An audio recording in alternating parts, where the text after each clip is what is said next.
Would you raise your hand, please? Do you solemnly swear the testimony you're about to give in the matter now pending should be the truth, the whole truth, and nothing but the truth? Yes, ma'am.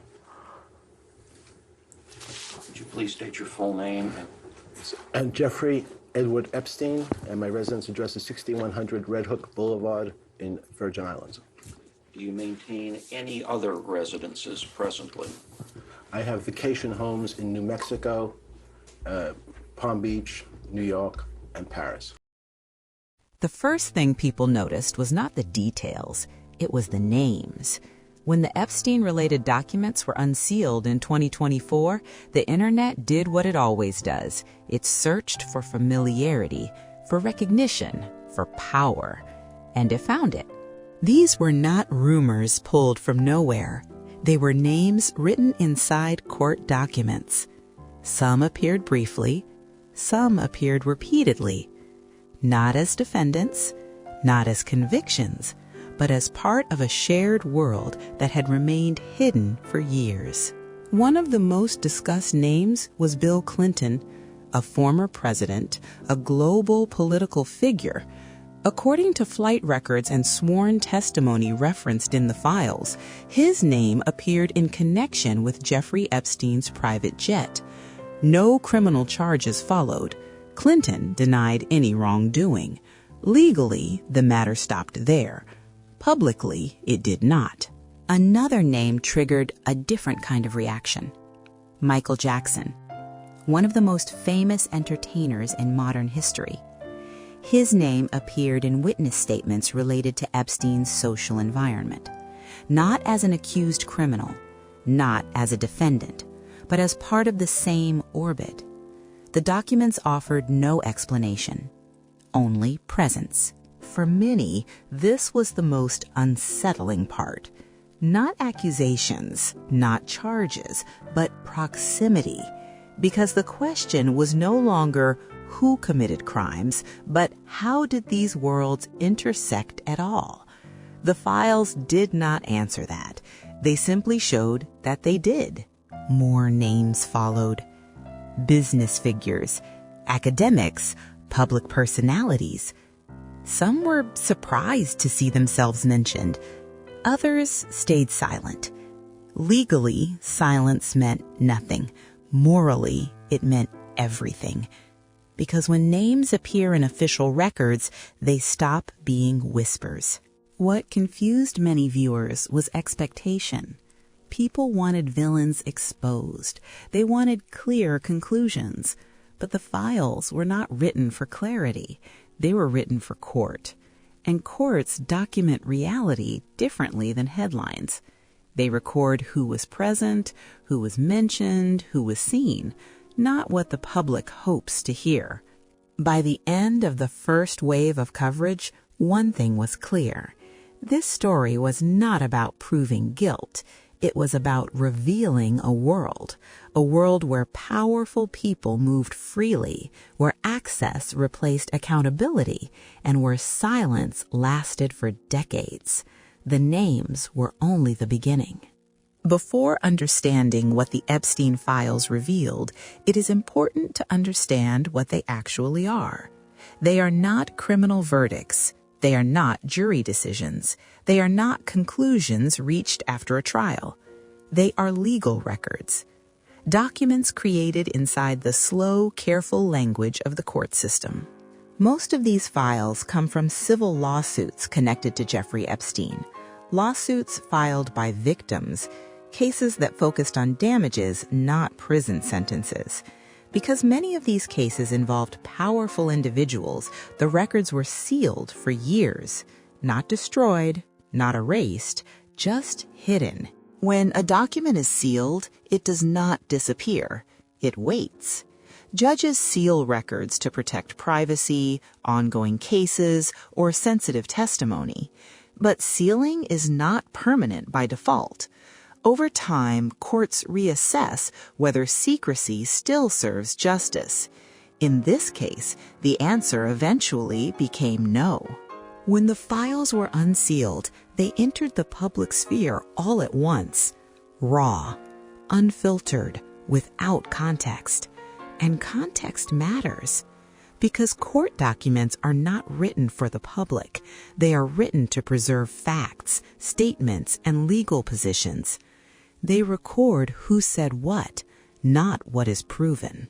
This is why so many names appeared without explanation. A name in a document can mean many things. It can mean someone was mentioned by a witness. It can mean someone was present at a location. It can mean someone was part of a social circle. It does not automatically mean a crime. The law is precise. Public reaction often is not. This distinction became blurred almost immediately. Social media moved faster than legal understanding. Headlines simplified what the files never did. Some people assumed guilt.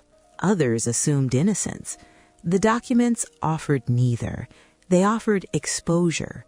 And exposure can be uncomfortable even when no crime is proven. Another critical detail was timing. Many of the statements in these files were recorded years ago, some decades ago. They reflect memories, observations, personal experiences. Courts allow this information to exist on record even when it cannot be tested in a criminal trial.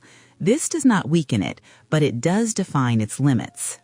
Understanding what these files are prevents misunderstanding what they are not.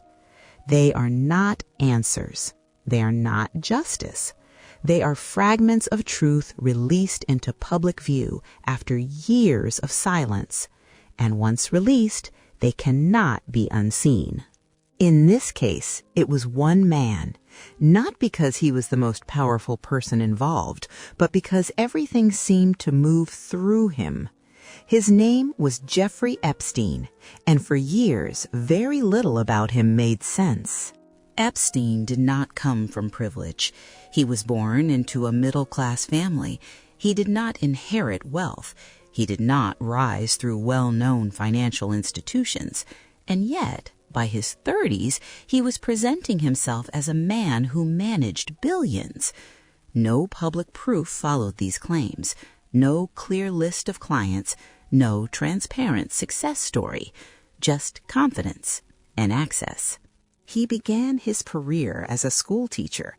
Then, suddenly, he was working in finance. By the early 1980s, Epstein claimed to advise some of the richest people in the world. But journalists who later investigated his background found almost nothing to verify these statements. His fortune appeared fully formed, without a visible origin. This mystery did not weaken his image, it strengthened it.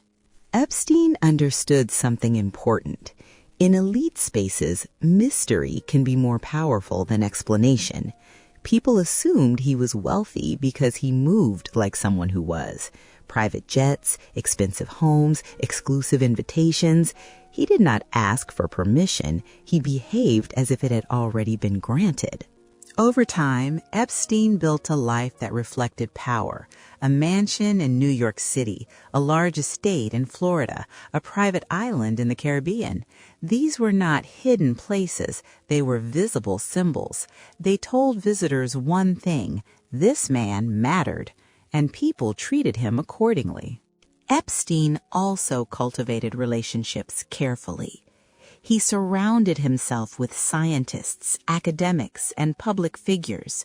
He donated to universities. He funded research. This gave him legitimacy. If respected institutions accepted him, why wouldn't others? Reputation became armor. Rumors followed him quietly. Whispers about young girls, about money exchanged for silence, about behavior that felt wrong. But rumors struggle to survive when they collide with influence. People doubted what they heard, or chose not to hear it at all. Epstein continued moving freely. What made Epstein dangerous was not only what he did, it was how long he was allowed to do it. Because power does not always announce itself loudly. Sometimes it moves softly, protected by comfort, disbelief, and delay. And by the time questions became unavoidable, the system around him was already in place. Jeffrey Epstein did not operate in isolation. What surrounded him was not chaos, but structure. A system that functioned quietly, without written rules, without visible chains. It relied on routine, and routine can hide almost anything. At the center of this system was Ghislaine Maxwell. She came from privilege, she understood elite spaces, she knew how power spoke when it whispered. According to court testimony, she was not a bystander. She organized, she introduced, she maintained order. Victims described a process that repeated itself.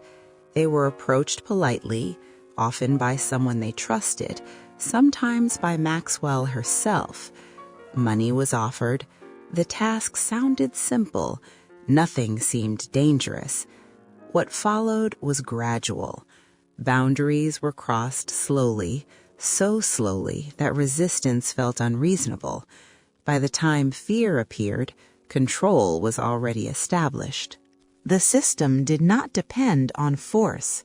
It depended on confusion, on young people unsure of what was happening, unsure of their right to say no, unsure of who would believe them. Silence was not demanded, it was encouraged. And once silence took hold, the system sustained itself. Employees played a role, even when they did not fully understand it. Drivers followed routes, pilots followed schedules, house staff followed instructions. They saw patterns, but patterns are easy to ignore when questioning them threatens employment. No one needed to know everything. They only needed to do their part. Powerful visitors added another layer of protection. Politicians, business leaders, scientists, celebrities, their presence sent a message without anyone saying a word. If important people felt comfortable here, then nothing wrong could be happening. This assumption was one of the system's strongest defenses. For victims, this environment was overwhelming. They were young, surrounded by adults, surrounded by wealth and status. Speaking out felt impossible. Who would believe them over people the world admired? The system understood this imbalance. It relied on it. What made the Epstein network effective was not secrecy alone. It was normalization. Abuse hidden inside routine, exploitation wrapped in privilege, silence disguised as discretion. By the time the system was exposed, it had already operated for years, and it would take even longer to fully understand. For a long time, the victims existed only in the background of this story. They were mentioned briefly, often anonymously, usually as numbers. But behind every statement was a person, a life interrupted, a childhood altered. Their absence from the narrative was not accidental. It was the result of power. Most of the victims were young when they encountered Epstein's world. Some were still teenagers. Many came from families struggling financially. Others were looking for guidance, stability, or opportunity. They were not searching for danger. They were searching for help. That vulnerability was recognized and then exploited. The initial approach was almost always calm. A conversation, an offer of money, a task that sounded harmless. Nothing suggested what would come next. By the time discomfort appeared, the situation had already shifted. Confusion replaced clarity, fear replaced trust, and silence began to feel safer than resistance. When some victims tried to speak, the response was rarely supportive. They were questioned, doubted, sometimes dismissed. Why would someone so powerful risk everything? Why would no one else have spoken? These questions did not protect the truth. They protected reputation. and reputation often mattered more than reality. The first criminal case ended quietly. A plea deal, limited consequences, no public acknowledgement of harm. For many victims, this moment was devastating. It told them that the system had heard their stories and chosen something else. Silence deepened. Trust disappeared. Years later, some victims returned to court, this time through civil lawsuits, this time with legal representation, this time determined to be recorded. They gave sworn testimony, detailed, consistent. These statements would later become part of the files released to the public. They were no longer whispers. They were permanent records. Speaking did not erase the damage. Trauma does not disappear once it is acknowledged. It stays. It reshapes lives. But being heard mattered. For the first time, their experiences were not dismissed as rumors. They were documented, preserved. History could no longer ignore them. The victims were never the center of public attention while the abuse was happening. They became visible only after everything had ended. That delay is part of the harm, because justice is not only about punishment, it is about timing. And for many of these victims, recognition came far too late. The moment that defined this case did not happen in a courtroom filled with cameras. It happened quietly, behind closed doors, on paper. In 2008, after years of investigation, the legal system made a decision that would shape everything that followed, and many would later call it a failure. At the time, prosecutors in Florida had built a strong case. Multiple victims, consistent accounts, corroborating details. This was not a single accusation. It was a pattern. Yet instead of a full federal prosecution, a deal was negotiated. The agreement allowed Epstein to plead guilty to minor state charges. In return, he avoided federal charges entirely. He served limited jail time and was allowed unusual freedoms. Most importantly, the deal included protection for unnamed potential co-conspirators. That clause mattered. It suggested the case reached beyond one man and then stopped. The victims were not properly informed. They were not consulted. They were not warned.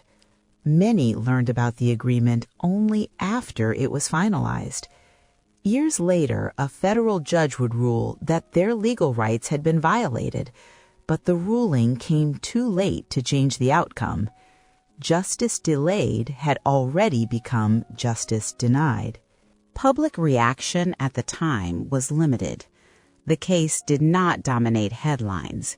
It did not trigger national outrage. Epstein returned to his life, to wealth, to access. The system had spoken quietly and then moved on.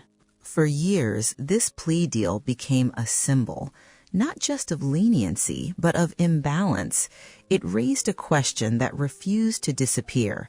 Would the outcome have been the same if the accused had not been wealthy, not connected, not protected? No official answer was ever given. When Epstein was arrested again in 2019, the tone was different. Federal prosecutors moved quickly. Charges were serious. There would be no deal this time. For the first time, it seemed possible that the system would correct itself, that accountability had finally arrived. It never did. Epstein died before trial, and with him died the chance to see how far the truth might have gone. The failure of justice was no longer theoretical. It was complete. In August 2019, the case reached a moment no one expected. Jeffrey Epstein was found dead in his jail cell while awaiting trial. Within hours, an official explanation was offered: suicide. For some, that was the end of the story. For others, it was the beginning of something more troubling. The circumstances surrounding his death were immediately questioned. Security cameras malfunctioned. Required checks were not completed. Standard procedures were not followed. These were not minor oversights. Epstein was one of the most high-profile detainees in the country. His safety was a known priority. Yet, on the night that mattered most, the system failed again. Authorities maintained their conclusion. Investigations were conducted, reports were written, responsibility was assigned at lower levels. But the larger questions remained untouched. How could so many failures occur at once? Why were safeguards ignored? Who was accountable? Clear answers never came. Public trust collapsed quickly. This was a man who had avoided accountability before. Now he would never face trial at all. There would be no courtroom testimony, no cross-examination, no public record of what he might have said under oath. For many, the timing felt impossible to ignore. Speculation spread rapidly, not because of proven evidence, but because of context. When institutions fail repeatedly, people stop believing that coincidence explains everything. Epstein's death did not create suspicion, it inherited it. Legally, the case ended that day. Criminal charges were dropped, the trial was canceled, the state moved on. But morally, the story became heavier, because the focus shifted away from one man and toward everyone else. Who was protected by his silence? Who benefited from the absence of testimony? These questions had no courtroom in which to be answered. For the victims, the impact was immediate and personal. They had prepared to speak, to confront him, to be seen and heard publicly. That chance disappeared overnight. Many described it as a second loss, not of a person, but of justice. With Epstein gone, documents became central. Depositions, emails, flight logs, fragments of truth preserved without a voice. His death did not close the case. It ensured that some parts of it would remain permanently unresolved. When the noise faded, what remained was not shock, it was memory. The Epstein case did not end with a verdict. It did not end with a confession. It did not end with justice in the way most people understand it. It ended with absence, and absence has weight. The released files did not bring immediate consequences. They did not send people to prison. They did not resolve every question. What they did instead was quieter. They made silence visible. They showed how long certain truths can exist without being acknowledged. Some names will never face charges. Some connections will never be explained. Not because the truth does not exist, but because timing matters. Justice depends on moments, and in this story, those moments were missed. Once missed, they do not return. For the victims, the story did not end with documents. It continues privately, in memory, in trauma, in the slow work of rebuilding. The files did not restore what was taken from them, but they did something important. They made denial impossible. This case also revealed something uncomfortable about society. How admiration can become protection. How influence can silence doubt. How power can shape what is questioned and what is ignored. It was never only about one individual. It was about the conditions that allowed everything else to happen. Jeffrey Epstein is gone, but the structures that enabled him remain. Private spaces without oversight, unequal power, institutions more focused on stability than accountability. These conditions did not disappear with him. they are still here. Stories like this rarely end cleanly. They pause, they resurface, they wait. The files will remain public, archived, uncomfortable. A reminder that truth does not always arrive with justice, but it arrives anyway. This story is unfinished, not because more names must be revealed, but because the lesson has not yet been learned. Power should not decide whose voice matters. Silence should never be mistaken for innocence. And history should remember not just what happened, but what was allowed to happen.